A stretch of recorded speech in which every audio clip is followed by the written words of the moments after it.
Welcome back my friends. आज का जो हमारा टॉपिक है वो हम लोग बायो-सेवर्ट के नियम के अनुप्रयोग सीख रहे हैं।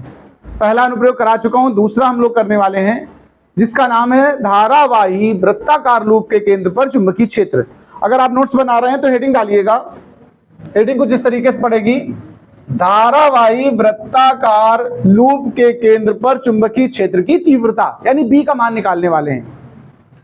इंग्लिश में लिखेंगे तो लिखेंगे magnetic field at the centre of current carrying circular loop. मतलब कहने का, मैं डायग्राम से इस चीज को समझा देता हूं। थोड़ा सा आप देखिएगा, एक डायग्राम बना रहे हैं। हमें सर्कुलर लूप लेना है, सर्कल यानी कि वृत्त। वृत्त तो समझते हो, रिंग, छल्ला वल्ला पहना होगा आप लोगों ने, चूड़ी उड़ी वही कलर। तो देखिए जरा, ये वृत्ताकार लूप है, इसमें धारा प्रवाहित करनी है। तो इसका थोड़ा सा हिस्सा हमने ओपन कर दिया है समझाने के लिए। देखिए एक्चुअल में कोई तार था, इस तार में ऐसे धारा प्रवाहित हो रही, देखो इस तरीके से ये तार में धारा बह रही है, आई एम्पियर की धारा प्रवाहित हो रही। कितने एम्पियर की चल रही है? इस वाले लूप के केंद्र पर, केंद्र तो समझते हो ना, ये केंद्र हुआ कि नहीं हुआ बताओ। इस केंद्र पर हम लोग चुंबकीय क्षेत्र की तीव्रता प्राप्त करना चाहते हैं, बी या डेल्टा बी या डीबी जो भी कहिए। अभी छोटे से पार्ट की वजह से निकालेंगे, किसकी वजह से निकालेंगे? इसका एक छोटा सा टुकड़ा ले लिया जिसकी लंबाई कितनी है? डीएल है। इस लंबाई के कारण, और इसकी त्रिज्या ले लो आर, वृत्ताकार लूप की, इसके डीएल लंबाई के कारण पहले चुंबकीय क्षेत्र डीबी प्राप्त करिए आप, और फिर समाकलन कर दीजिए। यही तरीका तो हम पीछे भी यूज कर चुके हैं। जब भी हम किसी बड़े स्टेप के लिए सॉल्व करते हैं तो पहले उसका छोटा स्टेप लेते हैं, उसी के आधार पर हम लोग पूरे पे लिमिट अप्लाई करके सॉल्व कर देते हैं। तो हम इसको डिफरेंशियल रूप में भी ले सकते हैं, और बिना डिफरेंशियल के अगर लेना हो तो लंबाई को हम क्या ले सकते थे? Delta L. याद है? आप डेल्टा डी में से जो चाहे स्वतंत्र हैं, हम दोनों विधियां प्रयोग करते हैं। अभी हम फिलहाल डेल्टा से सिखा रहे हैं क्योंकि पिछला वाला डी लगा के सिखाया मैंने, ये वाला हम डेल्टा से सिखा दे रहे हैं। ऐसे ही इसको डेल्टा भी लिख सकते हो कि नहीं बताओ? तो डीबी भी लिख सकते हो आप और डेल्टा भी। शुरुआत हम इसी जगह से करेंगे। हम देखो इस हेडिंग में बता चुके हैं आपको कि ये प्रयोग है, अनुप्रयोग है बायो-सेवर्ट के नियम का। किसका? यानी शुरुआत में उसी जगह से करनी है। तो आपको याद होगा बायो-सेवर्ट का नियम, अगर नहीं भी याद है तो जरूर याद कर लें। हम फिलहाल यहां लिख रहे हैं बायो-सेवर्ट के नियम से। दो वैज्ञानिक हैं, बायो-सेवर्ट के नियम से। अब नियम क्या है, मैं इसको पहले सूत्र में लिख रहा हूं, देखना। आपने सुना होगा डेल्टा बी या DB mu naught upon 4 pi I dl sine theta upon R square. ये तुम लोगों को याद हो गया होगा, मुझे ऐसा उम्मीद है। ये बायो-सेवर्ट के नियम से इस छोटे से डेल्टा एल के कारण यहां पर जो चुंबकीय क्षेत्र डेल्टा भी पैदा हुआ, मैंने उसका मान निकाला है। अब आगे सुनिए, यहां जो 22 ये जो थीटा है ना, ध्यान देना, थीटा होता है डेल्टा एल और आर के बीच का कोण। किसके बीच का? ध्यान देना जरा, ये डेल्टा एल माना मैंने इस हिस्से को, देखो तो ये स्पर्श रेखा हुई कि नहीं बताओ, और त्रिज्या आर है। स्पर्श रेखा और त्रिज्या आपस में 90 डिग्री बनाते हैं। यदि न जानकारी हो तो चीज लिख लेना हमेशा।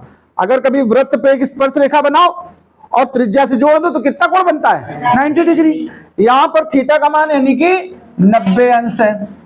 अगर हम यहां पर अब इस तरीके से 90 डिग्री यूज कर दें तो हमारा सूत्र पता क्या बन के तैयार होने वाला है? देखो, mu naught upon 4 pi I delta L sine 90 हो जाएगा अपान आर स्क्वायर। साइन 90 का मान तो तुम्हें याद होगा, कितना होता है? 1। चलो इसको रख दो 1। तो फिर देखो delta B is equal to mu naught upon 4 pi I delta L upon R square. यहां तक समझ में आया कि नहीं बताओ? शुरुआत हमने बायो-सेवर्ट से की कि नहीं बताओ? इसका मतलब है बायो-सेवर्ट का एप्लीकेशन है, प्रयोग है, अनुप्रयोग है।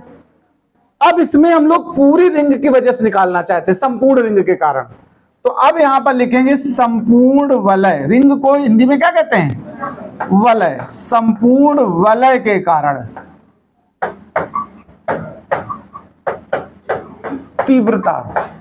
जब हम पूरा वलय इस्तेमाल कर रहे हैं, रिंग इस्तेमाल कर रहे हैं, तो अगर डी रूप में लेते हैं तो इंटीग्रेशन का साइन लगाते हैं। ध्यान रखना थोड़ा सा इस बात को। अगर कभी डीएल या डीएक्स या डीबी लिया है तो इसको सॉल्व करने के लिए इंटीग्रल लगाते हैं, ये समाकलन का चिन्ह। और अगर डेल्टा लिया होता है, कभी ध्यान रखना, तो हम लोग सिग्मा लगाते हैं। क्या लगाते हैं? बस इतना थोड़ा भेद है। तो यहां पर हम संपूर्ण के लिए इस्तेमाल कर रहे हैं, इसलिए मतलब दोनों तरफ सिग्मा लगा देंगे। क्या लगा देंगे? देखो, sigma delta B is equal to mu naught upon 4 pi I upon R square. इसको सिग्मा से बाहर निकाल दो। सिग्मा उसी पर लगता है जिसके साथ डेल्टा लगा होता है। जो वेरिएबल है, वेरिएबल माने होता है जो बदलते रहते हैं, उनमें सिग्मा या इंटीग्रल डिफरेंशियल हमेशा किसका करते हो? वेरिएबल्स का करते हो कि नहीं करते हो?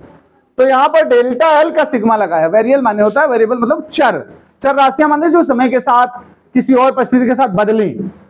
हम समाकलन का चिन्ह या सिग्मा का चिन्ह उन्हीं के साथ लगाते हैं। ये सब कांस्टेंट है, इनको बाहर निकाल दिया मैंने।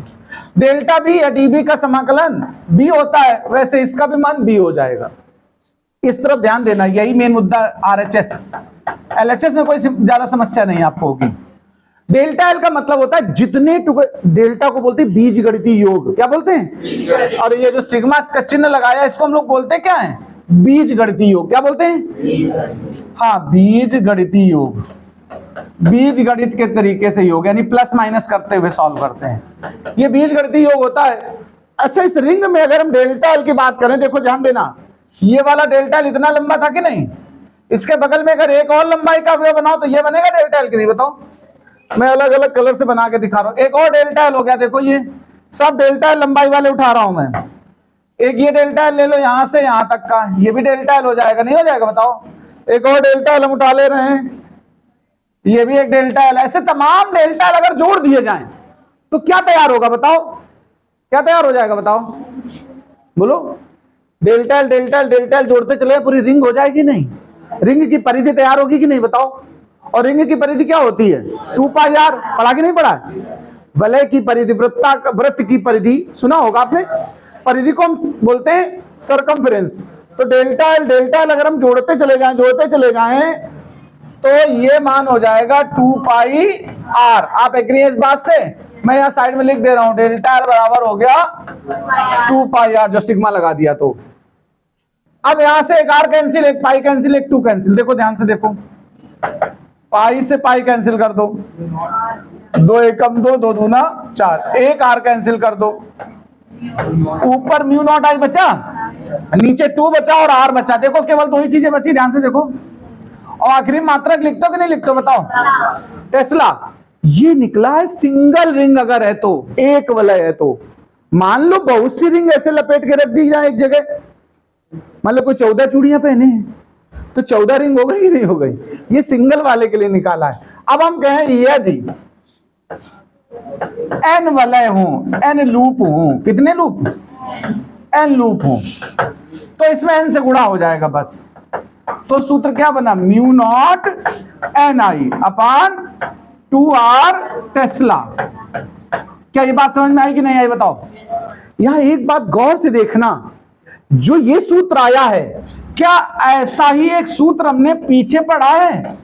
Mu naught I upon 2 pi R, पढ़ा है कि नहीं पढ़ा है? ये किस चीज का सूत्र था? अपरिमित लंबाई, अनंत लंबाई के धारावाही चालक के निकट चुंबकीय क्षेत्र का सूत्र था। इसमें अंतर क्या? जरा देखो, दोनों सूत्रों में भेद क्या है? n तो चलो यहां से तुलना करो, उसमें n संख्या हो गई, वो अलग बात है। इसमें देखो अंतर क्या है? पाई। इसमें नीचे पाई है और इसमें पाई नहीं है। यानी वलय के केंद्र पर जब चुंबकीय क्षेत्र निकालेंगे हम लोग तो पाई सूत्र में नहीं रहेगा। और धारावाही चालक अगर लंबा वाला है, इनफाइनाइट लंबाई का, तो उसमें नीचे पाई रहेगा। यहां पाई क्यों नहीं रहा? क्योंकि 2 पाई आर से कट गया है। ये कंफ्यूजन होगा, ध्यान रखिए। अभी सवाल लगवाएंगे, लोग उल्टा सूत्र लगा रहे होंगे। वलय वाले में ये लगा दें और अनंत लंबाई वाले में ये लगा दें। ध्यान रखिएगा, दोनों सूत्रों की शकल काफी हद तक मिल रही है, अंतर केवल पाई का है। तो चलिए इसको नोट कर लीजिए, फिर आगे की बात